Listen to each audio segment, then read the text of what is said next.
What's good, y'all? Get into it with this Saboteur movement guide. And if y'all do like this Saboteur movement guide or do want more movement guides, be sure y'all like and subscribe for more content so I can be sure that it gets out to more people. Let's get into it. So, starting off, that was just a regular kill. You already know. If people are running up on you, you gotta just use the movement mechanics in this game. You got to. That guy was just swinging the bat. I'm really just focused on how I utilize my movement in certain situations. So right here, I think I know what's about to happen. Yeah, so I'm moving. This guy comes out of nowhere and flashes me. Even when you're like fighting Siren, you gotta make sure that you know your surroundings.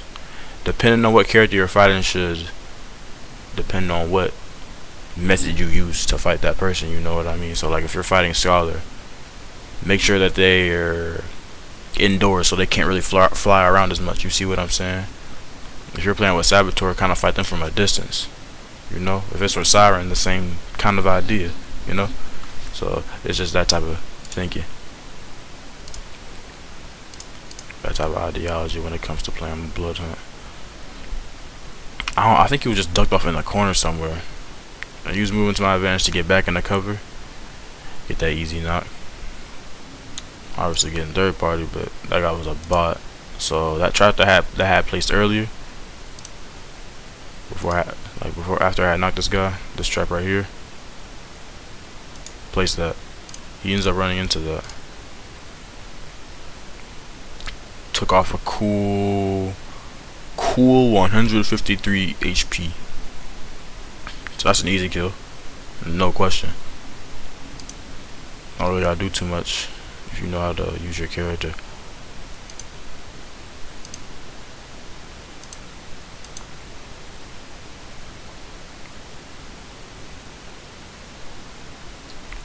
I believe that this is the guy that I was just shooting at. So right here on rooftops, it's super easy to fight, in my opinion, because if you look at how the rooftops are, like, so since I'm sliding this way, this is kind of being used as cover. If he were to shoot out right now, he would miss a few shots because of the way that I'm sliding and the way that the rooftop is, you know what I mean? Staying in cover and strafing left and right unpredictably will get you a high amount of kills as well. It's just tips and tricks, you know. So here, I think there's like 3 or 4 people over here, and they all were just like low health. There wasn't really too much movement going on. Right here was not really that much movement, but right here, right here is where it was essential. So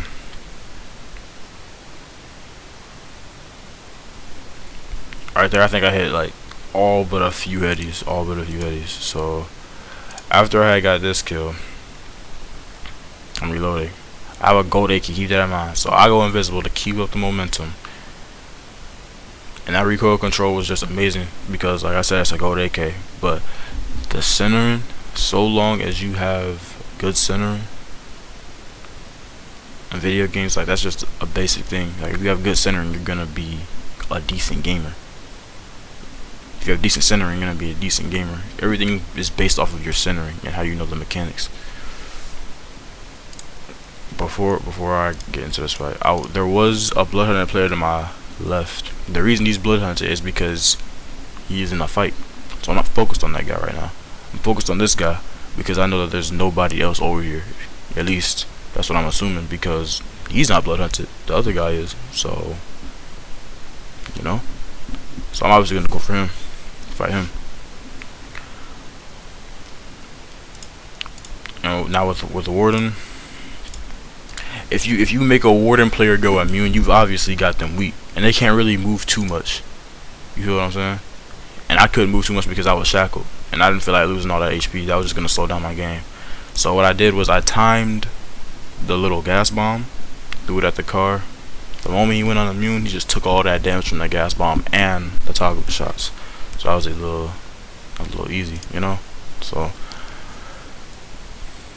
like I said, like when you're fighting Siren, you have to know your surroundings. Once I got flashed, I ended up jumping off the wall. He teleported up, but it didn't really help him too much. I had to toggle there. I hit all headies. Right here I recouped, just healed up and stuff. And now when you're, like I said, you have to know who you're fighting. You have gotta know who you're fighting.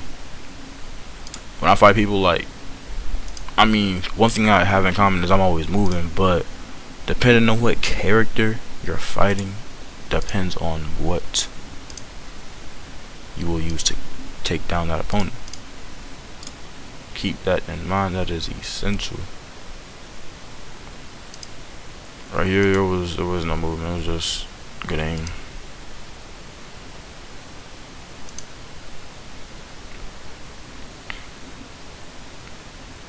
Yeah, no movement right here. Just good aim. I think I killed this guy like 3 times. 10 log long. Like this towards the end was just a few bites. So if the characters look the same, then that's why.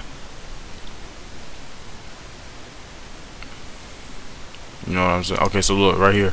This is what I mean by you have to know who you're fighting. You have to know your opponent. So off rip, the moment I got hit, I noticed something. Boom, I'm revealed. So I know that I'm fighting Scholar. So this is the same character I was fighting earlier. So I'm getting close to this because I know that if this character uses their power, all I'm gonna do is strafe, and they may or may not hit it. But since there's a bot is not using this, you know what I'm saying, full potential, I'm just peeking left, peeking right, making their bullets. I mean I'm getting hit, but not as much. So just pretty much making them empty their clip. Right here, nothing too fancy right there, just good aim. He wasn't really doing too much though. Right here, fighting this last guy, it's really the same tip, just using cover and strafing to your advantage. This is another Scholar character. The same thing I did with this character was the exact same thing I did with the last character. The exact same thing.